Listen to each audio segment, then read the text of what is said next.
Good day and welcome back to another World of Warcraft video. In this video we're going to talk about which runic corruptions or which corruptions from the Visions of N'Zoth are the best for your class. Now in the first week you will only be able to earn the lesser runes, but you will be able to earn the greater ones later on.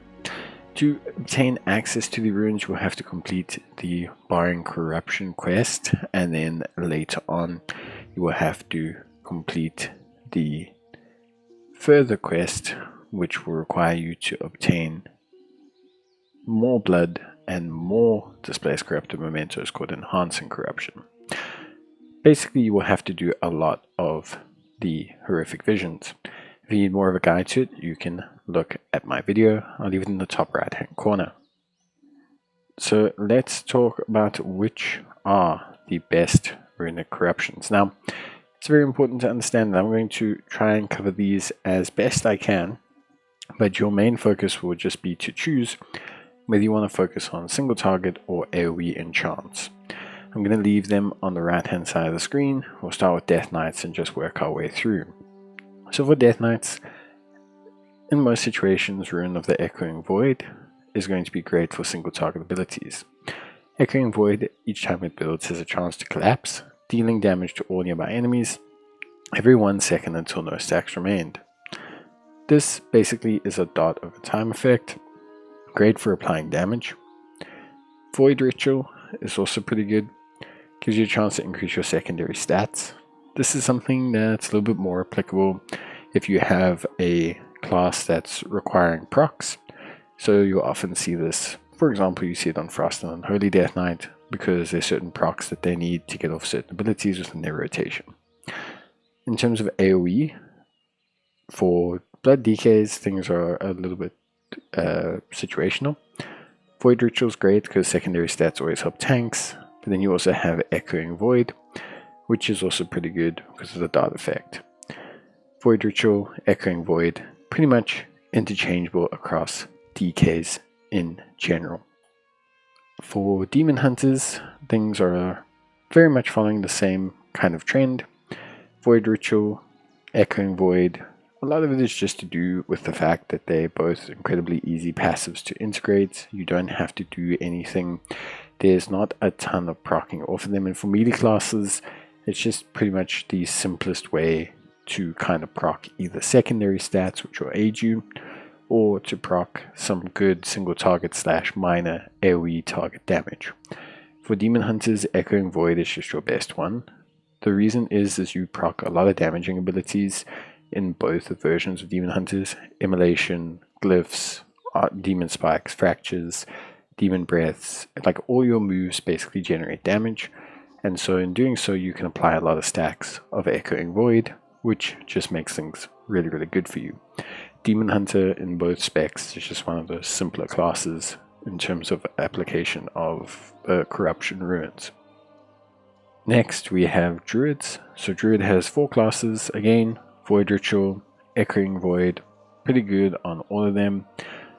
The one that's different here is Twisted Appendage, which is pretty good for Guardian Druid. The reason Twisted Appendage is so good basically is your attacks have a chance to spawn Tentacle, which mind flays your target every second for 10 seconds. So Druid doesn't really have great consistent damage, so instead of applying further spike ability to it, it's just giving it some flat damage over time, which is pretty good for Guardian Druid.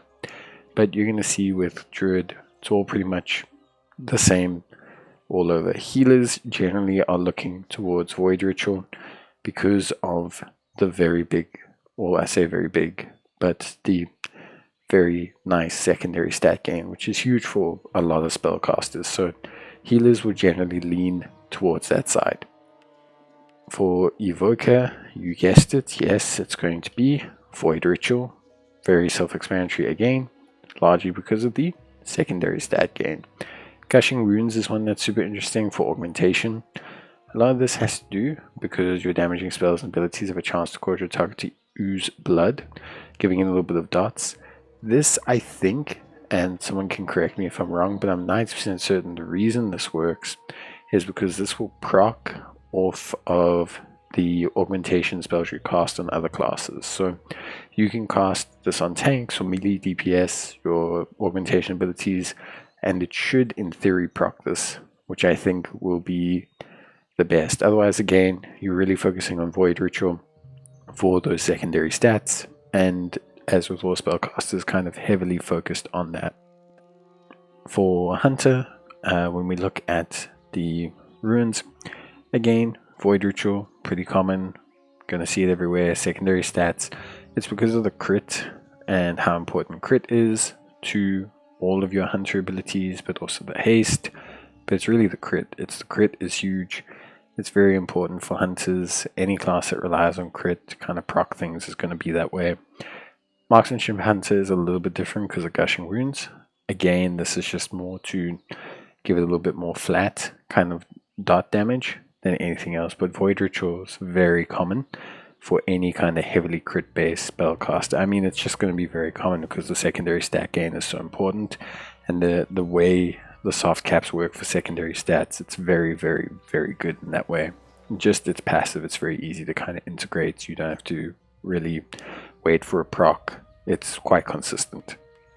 For Mage, so again, Void Ritual, very, very, very popular. But what's super interesting with Mage is actually we do see the first utilization of Infinite Stars. So Twilight Devastation, a lot of people will know, was super popular when the Horrific Visions first came out, and Infinite Stars was also incredibly popular as well, largely due to a lot of pretty simple things, but basically the way they damage proc, like it was huge damage, it costed you, but it was good damage. Frost Mage is the first instance we see of Infinite Stars. So there's two reasons for this. It's arcane damage, which is great, and then you also get your extra kind of buildup of arcane damage, which stacks up 6 times. Why this works a lot on Frost Mage is because of the way frost damage ticks off a lot of the spells, and because of that you can kind of ramp up these stacks of Infinite Star really, really quickly, which allows you to kind of do some really good damage. But the rest you're going to see pretty traditional stuff. Fire Mage, you've got Gushing Wounds being your favored. This is because as a Fire Mage build you should have really high crit anyway, and so you shouldn't have a problem proccing your crit abilities, and so instead you're probably looking for a little bit more of that dot damage for consistency. Next we look at Monk. So Monk, we're seeing Echoing Void, we're seeing Void Ritual again, all very solid stuff, pretty good, nothing too crazy here. Again, a lot of this is because Monk follows your DPS, tank, healer, hybridization class, so you're just going to see this be very common due to secondary stats and everything. Monk doesn't really have anything out there, it's not taking anything different. If you are looking at Brewmaster, you do obviously have Void Ritual, those secondary stats helping you more defensively, whereas Echoing Void is obviously more offensive. If you are a tank player, just rather always prioritize Void Ritual if you're worried about really what should I take. Same as if you're a caster or a healer. Like the secondary stats ultimately are going to override a lot of what the others give you, because although damage is great, the way the secondary stats will integrate with your rotation is really, really good. Paladin doesn't really change the grade. Void Ritual, Echoing Void, again we're seeing the same thing. All these specs that build into your healer, DPS, tank, healer, DPS, tank, healer, DPS, tank, healer, DPS, tank, these are going to coincide a lot with Void Ritual, because a lot of them share cross hybridization abilities, a lot of them have utility abilities, a lot of them benefit from haste across the board and things like that. So it's just generally what you're going to find on a lot of those classes pretty much, and since a lot of classes are like that, you just find it being used a lot really. Next we have Priest. So Priest, no surprise here. Void Ritual, surprise, surprise. Gushing Wound is pretty good variation for damage, but Void Ritual, Void Ritual, Void Ritual. All 2 of the 3 classes are healers, so it's self-explanatory. Whereas Shadow Priest is obviously more damage dealing, so you can kind of just get away with running Gushing Wounds if you want to. But Void Ritual, because it's a spellcaster, so haste increase, 71 secondary stats every second for 20 seconds means that after 20 seconds, you're going to have close to 1,400 extra haste, for example. When you consider that your haste stat, like for me as a tank, is at 6,400, and when you consider that the greater augmentation of this rune will be increasing your abilities even further, I think it's by 82, you can see it's like almost a 20-30% stack gain at the max end of the spike, so it's a very significant increase. Next we get to Rogue. So finally something a little bit different here. Rogue does have Echoing Void a lot, but this is also the first instance we see of Twilight Devastation. So it's pretty cool. Both Assassin Rogue uses it for AoE and then Subtlety Rogue uses it for single target. Twilight Devastation is really cool because it has massive impact at a complete RNG. So your attacks have a chance to trigger a beam of Twilight Devastation, dealing up to 1.1 million shadow damage to enemies in front of you. So because it's a conal, because it's a directional ability, it fires directly in front of you. Melee classes do benefit from it a little bit more because it's a lot easier to position. Rogue is one of those classes that can actually throw out a lot of abilities due to the low GCD, the off ability cooldowns, the combo abilities. So Rogue can actually get a lot of attacks off, which can increase the rate at which you're proccing this. And because of that, it is just really good for Rogue. The rest are pretty self-explanatory. Echoing Void, Void Ritual, keeping the role alive. Next, we'll take a look at Shaman. So Shaman, no surprise to anyone, I think, is going to follow your kind of duopoly between Void Ritual and Echoing Void. It's just, again, hybrid class. You've got melee damage, spellcaster damage, and then you've got healer.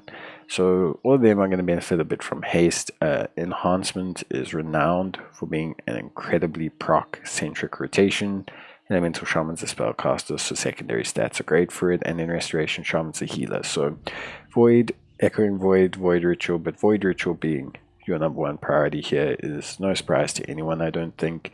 It's very clearly probably your number one kind of way to go. Next we look at Warlock, and look, it's unfortunately not going to be a surprise to anyone with a class that is entirely made up of spellcasters, but Warlock is entirely based on Void Ritual. It is only caring about the secondary stats. This is no surprise, I don't think, to anybody. Secondary stats are key for all spellcasters, and Warlock is all three. Affliction, Demonology, Destruction, all are going to benefit from haste procs, crit procs, versatility procs, etc. And again, like I explained, the stack gain near the end of the curve is very good. It will allow you to spike your rotations nicely, and because of the 20-second buildup, it just works really well with spellcasters. Finally, we look at warriors. So shouldn't be a surprise to anyone, but Void Ritual, Echoing Void, gonna go back to kind of the duopoly again. Look, I think if you look at all of them, we've mentioned all of these, but it's the simplicity of this. It's the fact that basically once you trigger it, you're going to get that secondary stat increase. It's basically the fact that this is going to build a slowly stacking damage buff that scales. They're very simple to use. And when I say simple to use, like they're all passive procs, right? But this one requires you to aim. It's a conal ability. This one is pretty good, but again, the way its DPS works, where it procs, where it triggers, is you're not going to get as many procs out of it. This one is consistent damage, but consistently low damage, so it's very situational. It helps to temper some classes. So when you look at Warrior, obviously it's going to revert to Void Ritual and Echoing Void. I would say for the most part, it depends on your item level, but I personally would go with Echoing Void. For Warrior, I would go with Echoing Void in any situation where I'm not worried about dying. My rotation's getting all fine, because more damage means faster kills, means a better time. If you are a healer or a hybrid class, or you're serving a dual purpose in your raid group, then obviously Void Ritual is your safe bet. The secondary stats are secondary stats, always super crucial to your class. But that is it from me. Hopefully that has covered everything for you. I hope this at least explained to you how they work, and even if you disagree and you want to go something completely different, if you want to go Twilight Devastation because you just think it looks awesome and you dig it, then go Twilight Devastation. All 6 are buffs to every class that there are, so sticking one of them on your helmet then another one doesn't mean you're not going to get success. It just means literally you're going for something a bit different. So whatever one you get will be successful. Once you've completed it once on your class, whichever character that is, they will become available to your warband. So you don't have to panic. It's fairly simple actually to get everything done. So yeah, that's it from me. Bye.